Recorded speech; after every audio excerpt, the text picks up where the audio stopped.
Brought to you by Global St. Angelo's Venture Funding.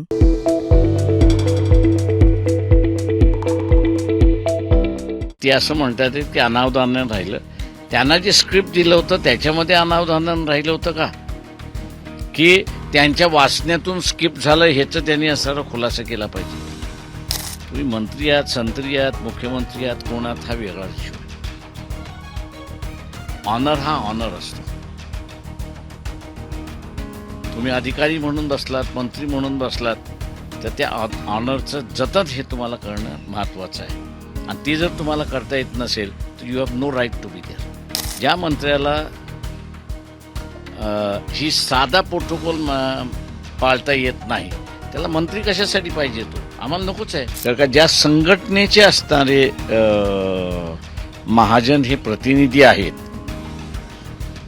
त्या संघटनेने 50 सालापासून का शेवटी महिला विधायक ज्यावेळेस आलं, हिंदू कोड बिल ज्यावेळेस आलं, संघटनेचे, पक्ष हा वेगळा, संघटनेचे आहेत ते, पक्ष हा वेगळा.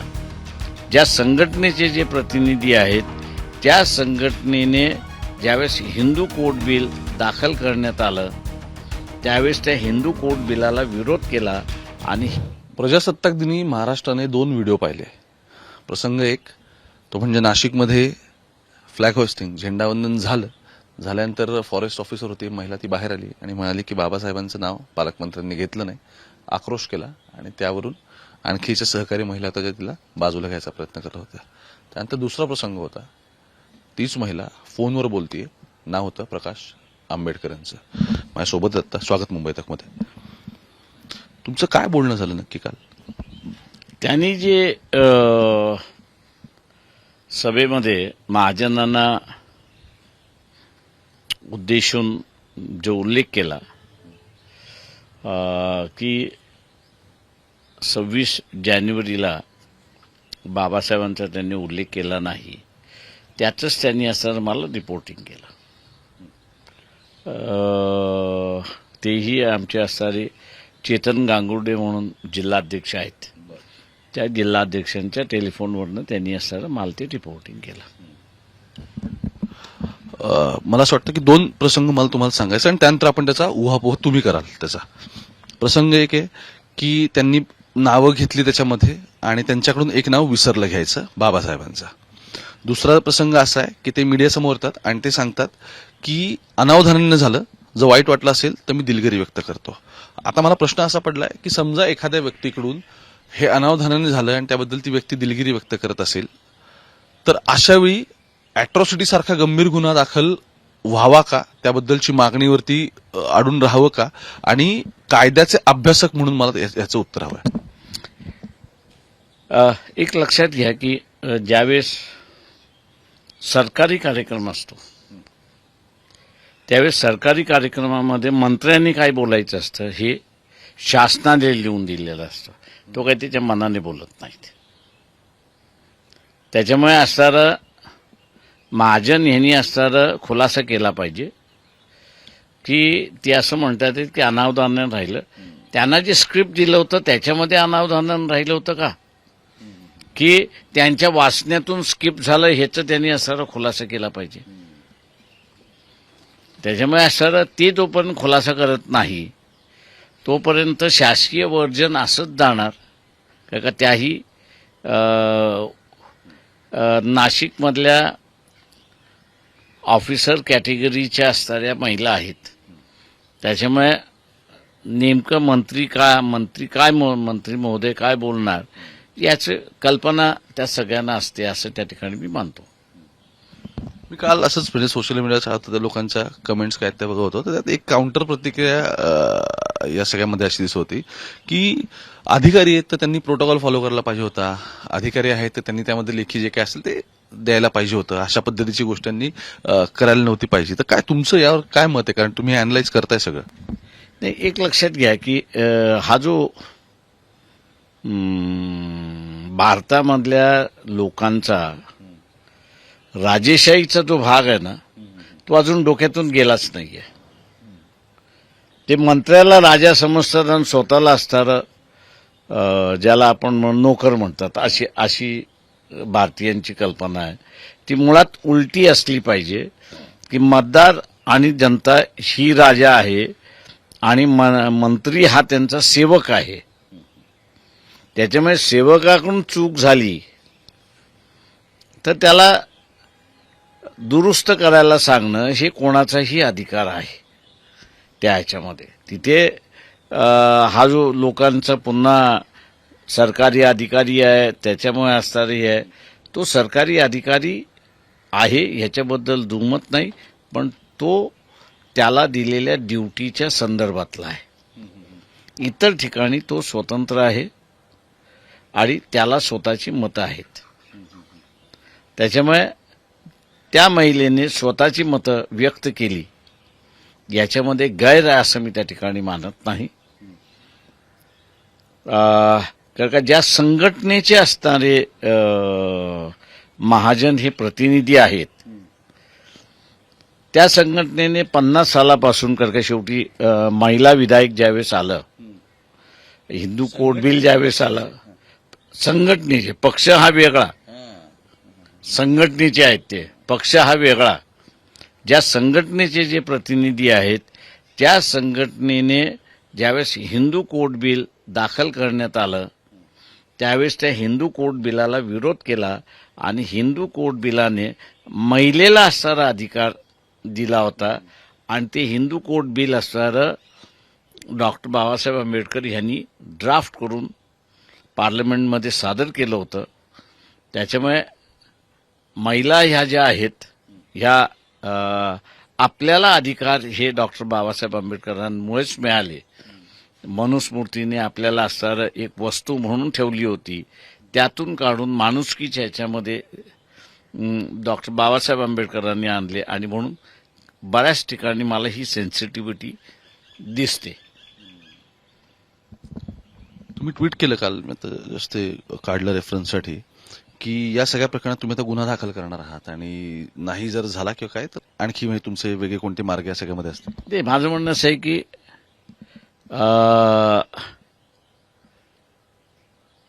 एक हिस्टॉरिकल इव्हेंट जो आहे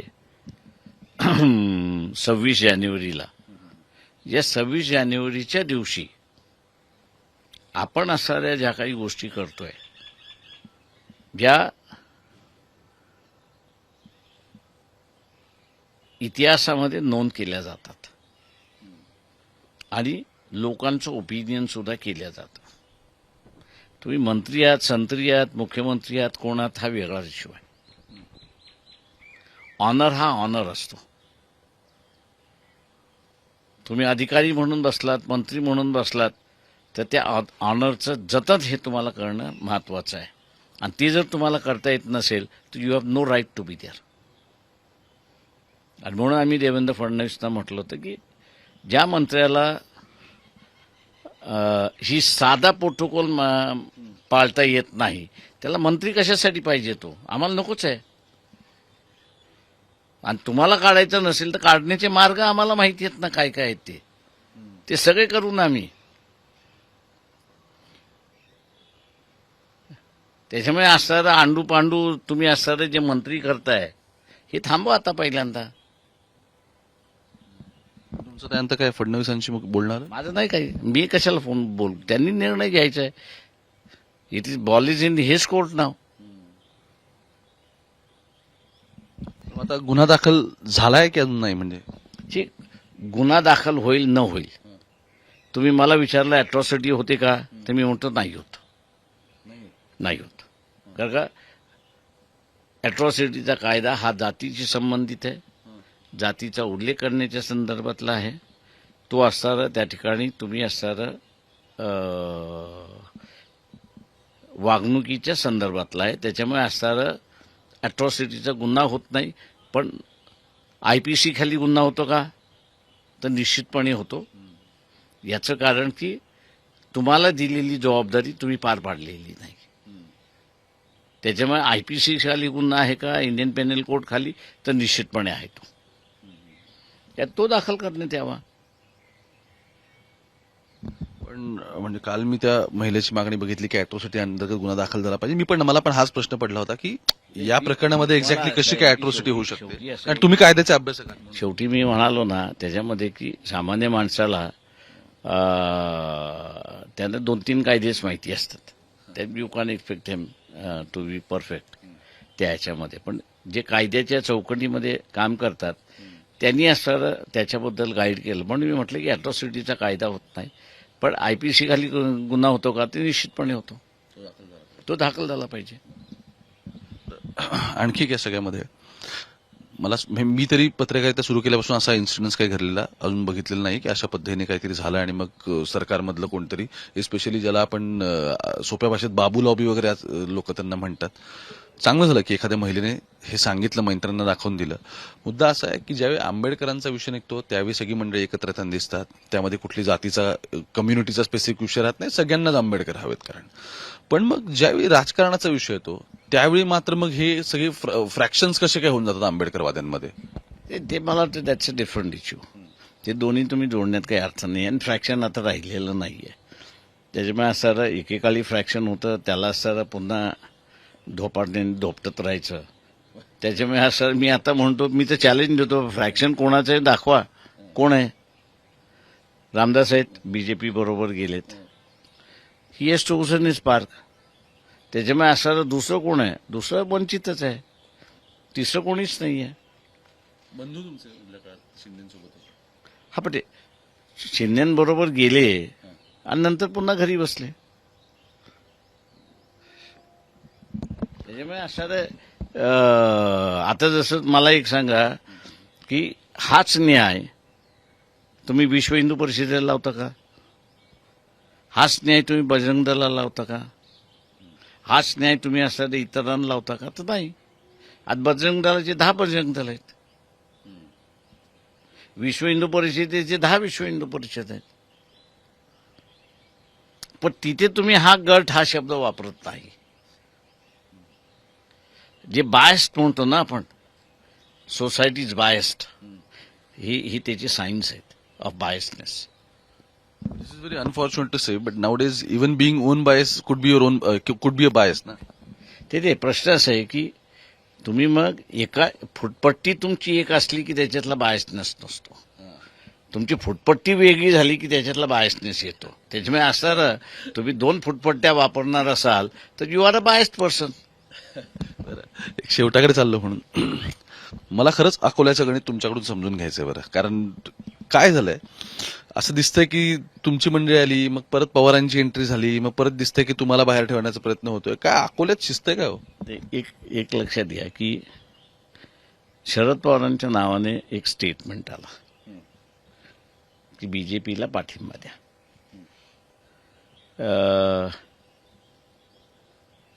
मी ती statement with a pinch of salt ज्याला म्हणतो आपण त्या पद्धतीने असं बघतोय. याचं कारण की त्यांचे जे खालचे प्रतिनिधी आहेत हे सगळे आमच्या बरोबर आहेत असं त्या ठिकाणी दिसते. दुसरं जे आहे त्या सगळ्याच्यामध्ये आज मला वाटतं संध्याकाळी त्याचा निकाल लागेल असं मी त्या ठिकाणी मानतोय की भारतीय जनता पक्षाने म्हणजे राज्यभर त्यांचं राज्य असेल, देशभर त्यांचं राज्य असेल, पण अकोल्यात त्यांचं राज्य नाही हे त्यांनी दाखवून दिलं. कारण का भारतीय जनता पक्ष आम्हाला डिफीट करत नाहीये, तर भारतीय जनता पक्षाला शहर आघाडी करून आम्हाला डिफीट करावं लागते अशी परिस्थिती आहे. त्याच्यामुळे असताना त्यांनी ती शहर आघाडी रजिस्टर करायचं ठरवलेलं आहे आणि अकोल्याची भारतीय जनता पक्ष त्या शहर आघाडीमध्ये मर्ज करून टाकलेलं आहे. गट स्थापन केलं. मी पुन्हा म्हटलं ना, फुटपट्ट्या ह्याला म्हणतात फुटपट्टी. ठीक आहे, तर गट स्थापन केला तुम्ही. प्रश्न गट नाही म्हणून म्हणालो की त्याच्यामध्ये जे फुटपट्टी असते ती बदलली की भाषा बदलते. आणि त्याच्यामुळे असताना तुम्ही ज्यावेळेस गट स्थापन करता, तुम्ही ज्यावेळेस नाही पूर्ण रेफरन्सेस बदलतो. तुम्ही ज्यावेळेस गट स्थापन करता त्या गटामध्ये जे जे सामील होतात ते सगळे मर्ज होऊन जातात, त्यांची आयडेंटिटी पुसल्या जाते आणि ही जी नवीन आयडेंटिटी आहे, या नव्या आयडेंटिटीप्रमाणे तुम्हाला काम करावं लागतं. जुन्या आयडेंटिटीला तुम्हाला रिवाईव्ह करता येत नाही जोपर्यंत ही नवीन आयडेंटिटी संपवत नाही तोपर्यंत. शेवटचा प्रश्न आहे मध्ये, अकोल्यामध्ये तुम्ही आणि बीजेपी बॅकडोर टॉक्समध्ये होता की नव्हता? बिलकुल नाही. मला करण्याची गरजच नाहीये. याचं कारण असं आहे की ते मनुवादी आहेत आणि आम्ही मनुवादीच्या विरोधात आहोत. त्याच्यामुळे हा जो नॅरेटिव्ह आहे की बीजेपी बरोबर आम्ही टॉक्स, कशासाठी? समझोता करायचा असेल तर सरळ समझोता करू शकतो ना. कोणाच्या बापाने मला थांबवलेलं आहे? कोणाच्याच बापाने नाही थांबवलेलं आहे. आम्ही स्वतःला थांबवलेलं आहे की नाही? इथे काँग्रेस त्यांच्या बॅकडोर टॉक्समध्ये आहे, ममता बॅनर्जी आहेत, इतर सगळे आहेत. त्या तुम्हाला सगळ्यांना पेपरवाल्यांना माहिती आहे. पण या सगळ्या पेपरवाल्यांचा आणि टीव्हीवाल्यांचा नालायकपणा आहे, मी असं म्हणतोय. कारण का बीजेपीला स्ट्रॉंगली विरोध जर कोण करू शकत असेल इथे, तर हा पूर्ण आंबेडकरवादी करू शकतो. आणि म्हणून आपण बघत असाल की मायावतीने स्वतःची स्ट्रेंथ दाखवली पुन्हा. काय कलर दिला त्याला कलर काय दिला पेपरवाल्यांनी, की तिला असणारा जोगीने असणारा पाठिंबा दिला. माझा चॅलेंज आहे सगळ्या वर्तमानपत्रवाल्यांना की जोगीने तिने घेतलेली रॅली जी आहे ना, तेवढी मोठी रॅली त्यांनी काही घेऊन दाखवावी. चॅलेंज आहे माझी. उत्तर प्रदेशमध्ये कोणालाही बदनाम करायचं असेल ना, तर तुम्ही टीव्ही आणि पेपरवाले एक वाक्य जोडून देता. प्रश्न तर विचारले जाणार ना. सॉरी तुम्ही तुमच्यावरती नाही म्हणत आहे, मी तिच्या रॅलीचं सांगतोय. तिची रॅली जेवढी झाली, चॅलेंज आहे योगीने घेऊन दाखवावी. धार्मिक कार्यक्रमाला बोलणं हे आहे, पण एक राजकीय रॅली त्यांनी घेऊन दाखवावी.